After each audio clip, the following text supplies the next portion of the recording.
Well, g'day, folks. Welcome to another edition of Legends with Bevo, and today we're joined by Ricky Nixon. He's a larger-than-life character. He played 63 games of footy with the Blues, Saints and Hawks, and he was the number one player agent back in the day, managed the likes of Gary Ablett and Wayne Carey. So really looking forward to hearing from the great Ricky Nixon. Welcome to Legends with Bevo. Thanks to the Holdie Hotel, Coopers and Anytime Fitness Glenelg. The great Ricky Nixon, great to have you on Legends with Bevo, mate. How are you going over there in Melbourne? Obviously, it's a bit scary at the moment. The situation going very, very downhill fast. How are you going over there? Thinking of you guys. Yeah, look, it's not easy. Just today, people may have caught up with the news, and it's been a record amount of outbreaks overnight. So I think that'll mean tomorrow we go into stage 4 lockdown. And what that means, I really don't know. I'm not saying what it means legally, but what it's going to mean for people mentally. And, I've got a lot of mates struggling at the moment, male and female, and families. And it's not good. It's not good at all. No, it's a terrible situation. And like I said, all the jokes aside, obviously in South Australia, we are really thinking of you guys. There's been that banter about, don't come to Melbourne, that sort of thing. But yeah, it's a horrible situation, and let's hope that things get better sooner rather than later. How you been spending the situation the last few months yourself, mate? Oh, look, it's been a bit of a roller coaster ride for me. I mean, people who know me well know I started a mobile health business in October. They think I'm a bit of a guru. Coronavirus started in November last year, but I don't want people to take that the wrong way. But so, yeah, the mobile business was basically going out to businesses doing health checks, particularly mental health checks, which are big these days. And skin checks, which I must admit I didn't see coming, very popular. And that got us to March when things were flying. And, of course, there was a shutdown then of businesses, which meant there wasn't anyone to do health checks on apart from probably the construction industry. And we'd been over in Adelaide having some very, very fruitful discussions with some of the big construction companies over there. And I was quite excited about expanding into South Australia in April. Well, that's now on hold now. And the last couple of months have been taken up with flu vaccinations. And we're about to go back into skin checks next week. And obviously, you touched at the start, the mental health situation, mate. You've gone through your own battles, which we'll get to in a moment. But what sort of advice do you have for people out there? You mentioned that you've got friends, male and female, that are going through a tough time. What sort of advice do you have for those people? Yeah, look, I'm just, I guess, talking to them about what's worked for me. It doesn't mean it's going to work for you or anybody watching or listening to this, but what I focus on is I don't talk about the words mental health or suicide or anxiety or depression. I just talk about being happy and smiling and what works. And I know what works is going back through your teenage years and bringing things into your head that make you happy. And some of those things are probably pretty simple, like music, etc. But even going across to the supermarket and buying a paddle pop or a Sunny Boy or a glug or something that, I can see you smiling already, Bevo, is that's what it creates in your head. If you do things that you did in your teenage years and revisit them, it might just get you through this next tough period. And I'm actually putting together a list of that at the moment, which I'll probably make public over the weekend now that what's happened, and hopefully it helps a few people. What a wonderful idea, mate. I love that. And obviously, you speak to the experts out there, and I spoke to Luke Hines the other week, who's a nutrition expert, and he's like, be careful with how much chocolate and stuff you have. But like you said, there's that balance. You've got to be able to enjoy life as well, and especially if you're going through a tough time. So I think that's great advice. And we'll get to your situation, mate, because, you've had a very interesting life. You played the 63 games of AFL, as I mentioned at the start, 3 different clubs, and then you were the number 1 player manager in Australia. But then you've had your own mental health battles as well. Talk to us through this and how you overcome those hurdles. Oh, look, I think just to clarify is that when it comes to the mental health side of it, mine's pretty straightforward. It was an addiction, simple to that. And we've all got one. Doesn't matter whether it's legal, illegal, but we're addicted to something in our life, whether it's coffee, alcohol, gambling, drugs, it doesn't matter. And I had to fight that, and I've beaten that, and I've moved on and in a good, healthy state. I think a lot of people today who suffer from mental health issues, some are mainly genetical, and, that's just the luck of the draw. We can't all be blessed with where we were born or what time we were born or in what era we were born. I mean, imagine if the next 5 years are really, really tough in our lives for a kid, say, going through primary school. It's going to be very, very difficult. So it's, how you learn to deal with that. And I guess the biggest single thing I learned over the years is just learn about yourself. What makes yourself tick? Why are you actually hell-bent on getting 40 coffees a day or going gambling every day? Why is it that you do that? Once you understand that, you can manage it. And once you can manage it, then your life will get a lot better. Yeah, wonderful advice. And, let's talk about your footy journey, because it's a really interesting one. You played at 3 different clubs, and you played in a tough era of footy, Ricky, and you played with and against some absolute legends. But, talk to us through the footy journey and how you became an AFL player. Oh, look, I grew up in Bendigo in central Victoria with a little fat kid, Greg Williams, who reckons he was a better player than me. But one of the funny things was he got inducted in the Hall of Fame in Bendigo last year at Golden Square, and I was there. It was a packed house, 1,000 people, and the MC said, "Now, Greg, you got the flick from Carlton 4 times. You then wrote a handwritten letter to Tom Hafey at Geelong, who was a coach, who agreed to rookie you. You then went on to win 2 Brownlows and premierships and everything. What was the motivation behind that?" And he says, when your best mate, Ricky Nixon, gets a game ahead of you, that's the biggest motivation ever. And I must admit, I had to crack up laughing. The whole crowd turned around and looked at my reaction, but I thought it was pretty funny. So, I was lucky growing up with Greg, because every day was competition to beat each other. It didn't matter whether we were down in the local footy ground doing boomerangs from the boundary line or running up hills, which he wasn't any good at. But, he'd probably beat me for the hard ball, I suppose. So, once again, I'm reigniting the stuff in your head that makes you happy back in your teenage years. Lucky growing up with Greg. Both of us super competitive, and that's what's probably helped us both, not just in football, but in business as well. He's done well in business as well. And obviously, I mentioned it before, you're No.1 player manager in Australia back in the day, and you managed some absolute superstars. I guess talk to us through that and some of your favourite players that you managed. Yeah, look, yesterday, Kevin Sheedy, of all people, who I highly regard as one of the greatest coaches of all time, he reckons he's the greatest, and I'm probably not going to disagree with him at the moment, but he actually rang me to talk about who was in my original Club 10. For those who don't know what Club 10 was, back in when I started player management in 94, the AFL, of all people, Ross Oakley, the CEO, and Jeff Brown, the legal advisor, sent me to America to meet with all the best sports over there. I saw this thing called the Quarterback Club, which was the 10 best quarterbacks in a group. And what no one had done in Australia was I suppose, group marketing. Everyone just marketed people individually. And I thought if we put this group together, because the VFL had just become the AFL around that time, or about 4 years before it. And I thought if we're going to expose ourselves or try and get sponsorship from a Telstra or a Coca-Cola or someone like that, you need to have Australia-wide representation, not just Victoria.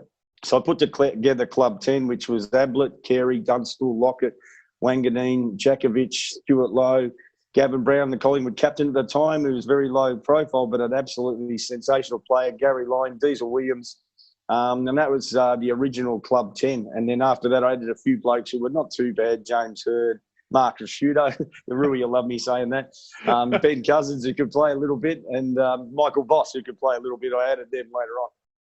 And after you've sort of finished off the player management stuff, where have you sort of gone from there? Because obviously you've had your ups and downs, and you're doing great things with the flu back, or you were with before COVID situation. But yeah, talk to us about the story from after the player management to now.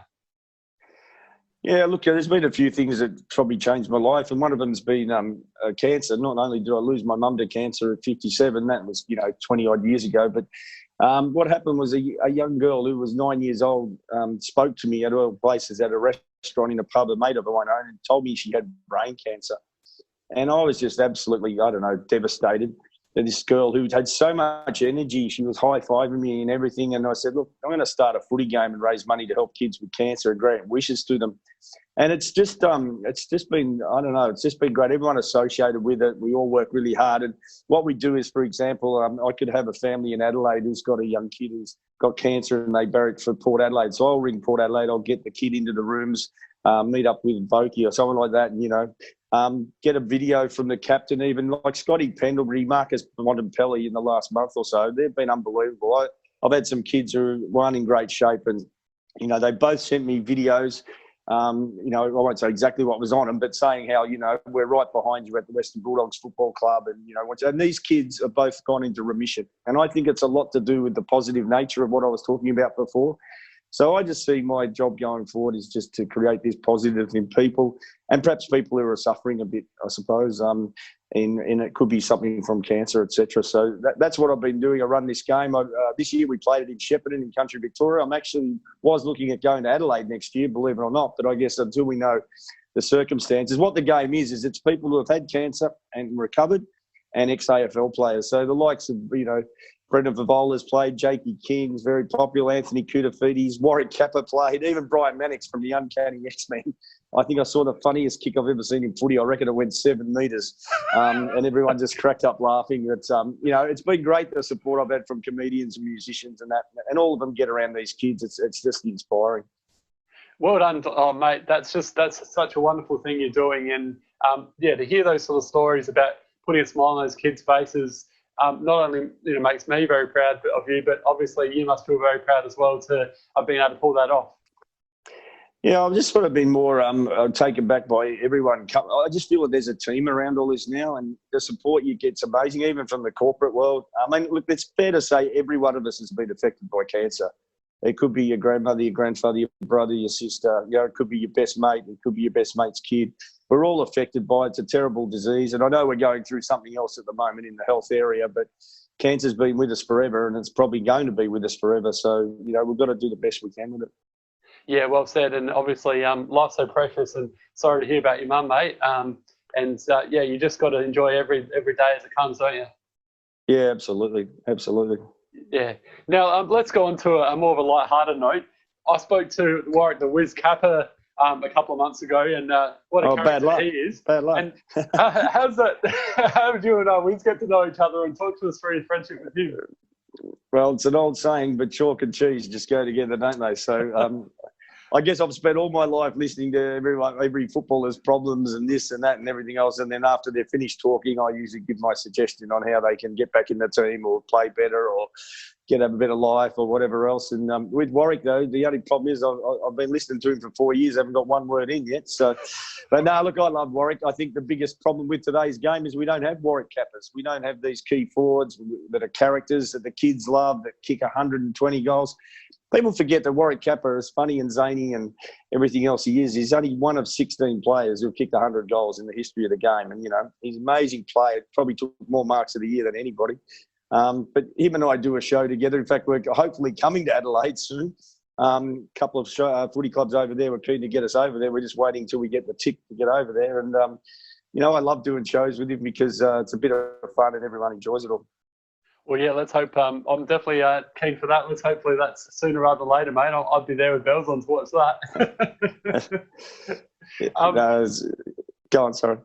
No, I was just going to say another character that you've also become close with over the years. A lot of people love or hate him, and that's Sammy Newman. Now, I used to love him on the Footy Show, and we spoke before about how life's changed, and he's not everyone's cup of tea, but I think he's just fantastic for the game, and it's such a sad situation that life's changed that the Footy Show is not on anymore on a Thursday night, because that used to be one of my favourite things, Ricky. Talk to us through your relationship with Sammy and the Footy Show, your thoughts on it. Yeah, look, I guess with Sam, he speaks his mind, he has his opinion. I don't necessarily agree with some of the things he says, but that doesn't change my friendship with him because I'm not frightened to tell him what I think of him when I think he's wrong. And unfortunately, of late, Nicky Winmar is one of my best mates, played footy with him. We're very close. And, I actually felt very down about, I guess, what had happened. People can take sides, and I'm not going to give an opinion on what Sam said or what Nicky did or whatever. I'm just grateful that in the end they got together and mediated and have moved on. But in today's world, having an opinion is not a great thing to have, and especially in the current climate when people aren't feeling great. And, if you offend someone, and you can simply do that by saying you bagged for Collingwood today, and people who are listening right now will be offended by that. So it's not a great world to live in when it comes to things like social media. In fact, I've got off Twitter because I'm just sick of some of the opinions from people. It's just hating on people time and time and time again. So I just don't see any purpose on being on a social media outlet like that at the moment. Yeah, well said. You're right, Sammy. Some of the things he says, you do think, well, wow, that's gone a bit too far. And, probably did overstep the line with Nicky Winmar. But to his credit, like you said, that just shows the sort of bloke he is, that he sort of met up with him and they've managed to resolve that. It's an interesting world we live in, isn't it? Because I mentioned before that you played in an era where footy was just so tough. And not that it's not tough now, but one thing that I really miss and you touched on it, Ricky, before, is, you know, your big key forwards. We've got Tom Papley at the moment on 13 goals after 6 games. I know. And it's extraordinary. People are turning off footy because it's become so defensive. What's your thoughts on it to make it more like the old game that we all love? Well, it's funny. I spoke to Andrew Demetrio this morning. He's a good mate and ex-CEO of the AFL. And he said, what's your solution? And I said, I'm not going to change from what I've said for the last 10 years. And it's quite simple. Once this pressure situation and cramming of everything up and zoning off started, the only way to stop that is have 16 aside and create space and no kicking backwards. And then therefore you have to go forward and go forward quickly. If you watch Carlton, if Carlton didn't play the way they did on Sunday night, I doubt I'd be watching footy for the rest of the season. They excited me. They kicked 100 points. They looked great. Even the Western Bulldogs played pretty good footy. They played direct. They went through the middle. They didn't do this go around the back and go around the other side of the ground. So my big 2 main points, if you want to bring back key forwards and kicking goals and everything else, is reduce the number of players on the ground and no kicking backwards. And it's 2 pretty simple things to change, I think. I actually agree with you. Yeah, kicking backwards, play on if it's in the, play in the on, defensive basically. 50. Yeah. I agree, because we saw the start of the Hawthorn game against the Pies, and they were just kicking backwards, sideways, and stuff like that, and it was just horrible to watch. And obviously the Pies ended up winning that one, and Clarkson copped a lot of criticism. And, you know, it's a bit unfair on a bloke that's won 5 premierships. So, well, also too, Clarko to me, you know, seems to get a lot of blame for this. I don't agree. When they won 3 flags, people don't realise they had 11 left footers in their team. Now, what that means is left footers kick the ball, and it's something like a split second quicker to land on your teammate's chest than it is with a right footer for some reason. And that was one of the reasons they moved the ball quickly, Hawthorn. That's why they won the flags. But then now they've reverted to this pressure game. It just doesn't stack up. And look, I was absolutely wrapped with Damien Hardwick, the way he came out and honestly said that he thought the game against Sydney was absolute crap. And it was. It was the worst game I've seen for ages. And I just went, if this is going to continue, I really don't know what the future of football is going to be. Yeah, I guess, I mean, to put up one excuse for that game, I guess the weather was pretty horrendous in that second half. So, but yeah, you're right. Let's hope there's not many of those for the rest of the season. But going on to the season, another one who's, you know, over the years copped a lot of criticism, and that's been Gil McLachlan. He's made some interesting decisions. But I don't know about you, Ricky, but I think he's done a wonderful job. And also Travis Auld, considering the circumstances that we've had this year, and now obviously all these teams going to Queensland. What's your take on the whole situation? Yeah, 100%. I think that, to me, Gil's just been put out there and not a lot of credit's been given to some people behind the scenes. Travis Ald's very good. Andrew Dillon, who's been there for a long time, is very good. I just think it's about time the Commission stood up and started to actually show people a bit of leadership. I mean, people wouldn't even know we're on the AFL Commission now. Maybe it's time for the AFL to bring back a Mike Fitzpatrick, Graham Samuel, who created the commission in the first one. Some advisors who have got a lot of experience, particularly in the financial area, and been very successful, because the next probably 2 to 3 years financially could be doom or gloom for the AFL, or they could get back on their feet. And also that if they get back on their feet properly, that means that local footy gets back on their feet properly, because that's where the glaring error is going to be. Local footy, I don't care which state it is, South Australia, Western Australia, it's going to be very, very difficult the next 12 months. Yeah, absolutely spot on, because without the local footy, the state footy, there is no AFL, because that's where all the young guns come from. And 100%, yep. I've been involved in the Sandford the last couple of years, unfortunately not this year because the radio station I was doing it with no longer involved. But, mate, I love the Sandford footy. It's just so, you know, the players are hard at it. It's high scoring. It's great. And, to see that go downhill would just be an absolute disaster. Yeah, I agree. And look, women's football, and, you know, people can be critical of it at AFL level, but let's just give it a bit of time. But the women's football, girls' football out in the country areas, the local footy, it's booming. And, you know, to have it sort of hit this hurdle, you know, I just hope doesn't impact to the degree that girls walk away from the game, because, you know, as I said, the participation level at local level is absolutely outstanding at the moment. Yeah, it's quite phenomenal, that's for sure. Speaking of phenomenal, there's another character that you do a bit of stuff with as well, Ricky, one of my favourites, and that's Swanee. Talk to us through your podcast and how this all came about. Sorry, who was Swanee, did you say? Sorry, yeah, I just cut out a little bit there. Yeah, Swanee. Look, I love Swanee. Bit like Warwick Capper, I guess Swanee and I wouldn't say we're chalk and cheese, but We get on really well. And I'm actually very, very disappointed that back in February, Swatty and I did about 5 shows in 2 weeks, and it really took off. And we had about, I reckon, at least 30 to 50 booked for the footy season. Of course, they're all cancelled now. And even got clubs still ringing me, Ricky, can we just do like a Zoom thing or something with the players or whatever? But I don't know, part of me says that will it really work, that sort of thing? It's okay to do individual ones like this, but to try and have 100 people on a Zoom call, I think might be a bit difficult. But yeah, Swanee's a great bloke and loves footy. And look, he sells out every crowd everywhere we go. I'm not sure I'm contributing to the sellout as much as he is, but we love getting out and doing shows. And Swanee's been speaking to me every few weeks about where's it all at and what's going to happen. And I can't give him an answer, unfortunately. But he's probably, he is the most popular person on that sort of sportsman's night circuit at the moment. Yeah, I've actually never seen him live before, and he's another one on the bucket list I'd love to see. And like you mentioned, hopefully when things go back to normal, we can get yourself, Wiz, Swanee, and a few others over to Adelaide. Hopefully, obviously this year's probably not going to happen, but next year, fingers crossed. Yeah, what works well is what I call a show. You've got to have someone to MC it, I suppose, which is probably me. And you get a draw card like Kappa, or you get Swanee. And I know the questions to lead them into some very interesting answers, and some of them have been absolutely hilarious. That's for sure. But anyway, hopefully we get to Adelaide, or not even just Adelaide, but the all around South Australia in the next 12 months. Yeah, exactly, like the regional parts of the South Australia as well, like you said. Let's go back to your own career, Ricky. You've played with and against some absolute superstars. Talk to us through some of your toughest opponents and why over the years. Yeah, I often get asked about toughest opponents, but it's sort of more, I guess, because I was lucky. I played through an era when you talk about playing with Tony Lockett. You talk about playing with sorry, I just got a call on my phone then, just when you don't need, the whole screen disappeared. You play with Tony Lockett, Nicky Winmar, Danny Frawley, those blokes. And then, I should start with Carlton. I mean, the names there, Jeff Southey, Trevor Keogh, Rod Ashman, Wayne Johnson, Mark McClure, Greg Weavers wasn't there at that time. The list goes on and on. Alex Marcoux, great mate of mine, 3-time premiership player. And then you go to Hawthorn, where Dermot Brett and Jason Dunstall, Gary Ayres, John Platten, the list goes on. And you think, I say to people today, name me 10 genuine superstars in the competition. I played with 10 in my team, just about.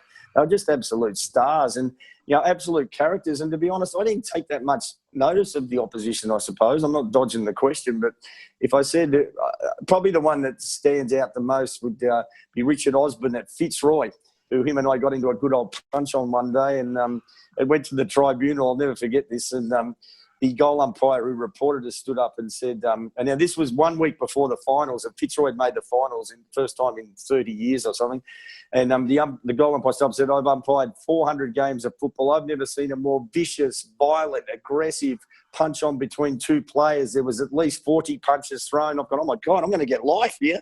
Anyway, the tribunal went out to this room, came back and said, okay, we've decided to give you a severe reprimand, both of you. Now, nobody gets it. And it was only to keep Richard playing the following week. And but I think I was the last person to ever get a severe reprimand in football. I don't think it exists anymore. But Richard Osborne was one of the great players I played on. And there's a lot over the years, that's for sure. And what's your relationship like now? Because one thing I love about footy is sometimes how you belt each other on the field, but you've still got that sort of good relationship. Do you and Ozzy still get along? Oh, yeah. In fact, we just spoke probably a couple of weeks ago, to be honest, via LinkedIn. We were just joking. Someone had posted a famous picture of us both throwing a punch at each other, and we joked about how it was so serious at the time, but not now. I think that's a great thing about playing in the 80s and 90s, and that is the blokes that you played on that you might have got a bit I use the word violent, aggressive with. You can be great mates and have a beer with them now. That probably doesn't happen as much from players in the last 10, 15 years. You're right. That's a wonderful thing. And let's talk about that era, because it was tough as nails. And, I just turned 40 this year, so I grew up in the era of the 80s and 90s, which I was very blessed to see all these absolute superstar full forwards, though. But what an era they to play in. And it must have been quite, I guess frightening at times to be in such a brutal era of footy, Ricky. Oh, yeah. I mean, I remember one day Tony Lockett and I were in the gym on a Thursday night, and he said, who are we playing this week, chicken? I said, you don't know who we're playing? He goes, no. I said, mate, we're playing foot's great. And he goes, oh, who's that bloke who played on me last time who was trying to be a real prick, And I said, oh, that was Rick Kennedy. He said, I'm going to kill him. I said, oh, whatever. We get to the game on Saturday. I'll never forget this. He's knocked him over, got him in a headlock, and he was squeezing him. I looked at him, and Rick Kennedy's face went blue. I'm going, let him go, Plugger, let him go. He goes, no, I'm going to kill him. I said, you can't kill him. And all this brawling brawl started everything. And it was a very famous incident. You can YouTube it, anyone watching now. And I'll never forget, I've never seen anyone's face go blue in my life, but he was choking him to death. And it was one of the funniest moments in footy, that's for sure. Oh, I love it. And going forward this year, mate, where do you think the AFL Grand Final is going to be? And I know it's a hard call at this early stage, but who do you think is going to be the Grand Final with two teams? Oh, well, the first part of it, where will it be played? I think that's going to be one of three venues, I'd say, at the moment. It's got to be, Queensland in front, probably in front, noses in front of Western Australia, probably third in the list is probably Sydney. But I'd say, given the outbreaks of coronavirus there in the last 48 hours, it has to be Queensland. But at the moment, things can change very quickly. This outbreak, you can go from having 5 people with it who give it to 50 each. Well, that goes up to 500 people sort of pretty quickly. So I think the AFL knows that. They know that there's no point saying it's going to be played here or there until they actually know. And God forbid, let's hope we even get to the grand final. Who's going to play in it? Well, I was pretty confident that GWS would bounce on this year after last year and finally take out a premiership with the talent they have. But they haven't played that well this year. And, the clubs that have caught my eye a little bit might surprise some people. But, I think Essendon have got some capability there. I mean, if they got Joe Danaher back, it'd certainly make a big difference. They're very good at going through the midfield with some leg speed off half-back with Sard and those sort of players. Certainly Port Adelaide's been brilliant. I'd have to say they're the flag favourites at the moment. Brisbane, well, they lost last week and, I think they do have the ability to get to the grand final. As far as Collingwood goes, and Richmond, no chance. Collingwood, I think they're a chance to get there, but they'd have to find some leg speed pretty quick, particularly if the games are going to be played in the Queensland weather, which is going to be usually dry and the ground's pretty swift, so that'll make a difference for sure. But at the moment, I think Port Adelaide got their nose in front. I like it, mate. That's a very popular decision, mate. Well done. You can come on the show. I'm not silly. I'm on a podcast in Adelaide. I'm not going to predict the Sydney Swans, am I? No, that's it. And you're right, though. All jokes aside, let's just hope, fingers crossed, that we can get to the end of the season and wherever it might be, as long as we have a grand final, it'd just be great. So, yeah, look, I think at the end of the day, whilst watching some games are putrid and everyone says, and I said, you got to show a little bit of positivity, and the positivity is, at the moment, particularly in Victoria, people are going to be in lockdown for a long time. And if we can have footy on TV, at least it gives some people a bit of satisfaction to watch their team. Let's hope they just can play some footy that stimulates people and gets them happy. Yeah, it's well said. And before I let you go, mates, I always like asking this question from my guests at the end of the show. 3 famous people that you'd love to have dinner with, male or female, who would they be, Ricky? Well, Bevo would be number 1. Number 2, famous people I'd like to have. This might surprise some people. I've always thought that Eminem was just a serious superstar. A bloke to create a new form of music that took over the world. To me, he's an entrepreneur that I just think I would just love to meet him. Who else would I like to meet? I reckon I'd like to meet Donald Trump just to see if Sam Newman's right. Who else would I like to meet? Maybe I would have liked to have met also Michael Jackson, which might be a strange answer back in the day, only because of how competent he was. Forget the side off the field, if you like, but just I love geniuses who are good at what they're really good at, I suppose. And someone even like Roger Federer in tennis, those sort of people. I actually was lucky enough to meet Michael Jordan, and I'll never forget that.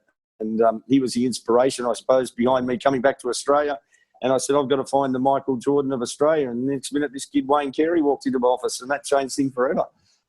Wow, Michael Jordan, mate, that is one of the best. And I'm with you, like, to have dinner with him, even to meet him, would just be amazing. So you're a lucky man, Rick. A lot of people are very envious on that one, I reckon. Oh, absolutely. Now, I'll leave you with a good story about my most famous or equally famous client, Gary Ablett.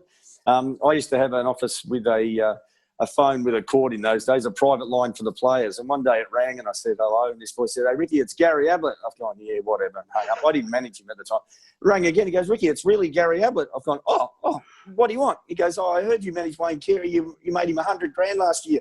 If you can make me $100,000, I'll sign with you for 10 years. I said, Gary, I'll make you $100,000 in 3 weeks. He goes, all right, I'll sign with you now. I said, done. I've gone, I hung up the phone. I've gone, oh, my God, how am I going to do this?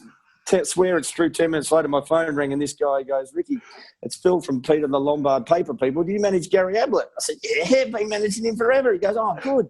He goes, I want to do a life-size cardboard cutout of him. He said, would 50 grand be all right? I said, it's Gary Ablett. He goes, what about 100? I said, done.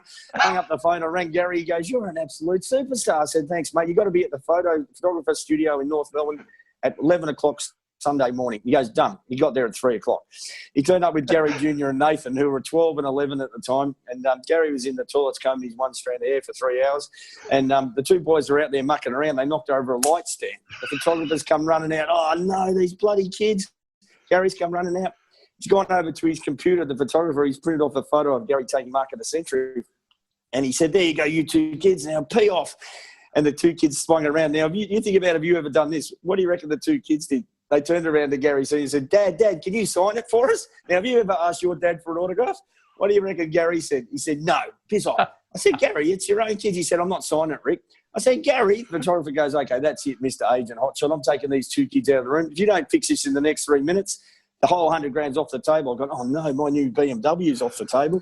So he takes them out of the room. I said, Gary, sign it for your own kids. He said, I'm not signing it, Rick. I said, please, Gary. He said, Rick, I've been up to the school 3 times this week to see the principal. They've been bringing home footy cards. I've been signing them. They've been selling them for $70.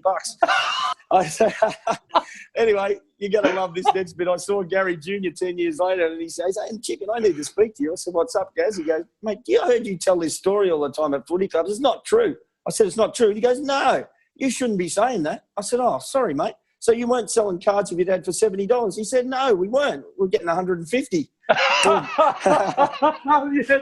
I saw Gary Senior. We played golf a couple of weeks ago, and Gary was in great state, and I was telling him the story again. He goes, "Oh yeah, he goes, it was actually funny. It was actually true. So it's a good story." Oh, that's wonderful. Oh, what a story, mate! Thanks for sharing. That's wonderful. You don't really hear enough stories about that these days. So, no, you don't. In this world we live in, like you said before, people just get way too offended, and you can't have a laugh anymore. No, you can't these days, and I hope it can change back around. But there's definitely no place for racism and things like that when you're trying to be funny. But you can still have a laugh, and usually that's at the expense of your mates and that, and they shouldn't take it so offensively when we're just having a joke about how red your face looks at the moment, like mine. Yeah. When yours is pure white, Bevo. Yeah, exactly. And you just got to have a laugh. And obviously, I cop crap out like having a receding hairline and what have you, mate. But you just take it like a man and you give it back to your mates, and that's what it's all about. And we all need a laugh at the moment, and I certainly have one today chatting to you, mate. So thanks so much, Ricky Nixon, for joining us on Legends of Bevo. No worries, Bevo, and all the best, mate. Toot, toot. You too, mate. Keep up the great work. And stay safe over there in Melbourne, most importantly, as well. Cheers, mate. Thanks a lot.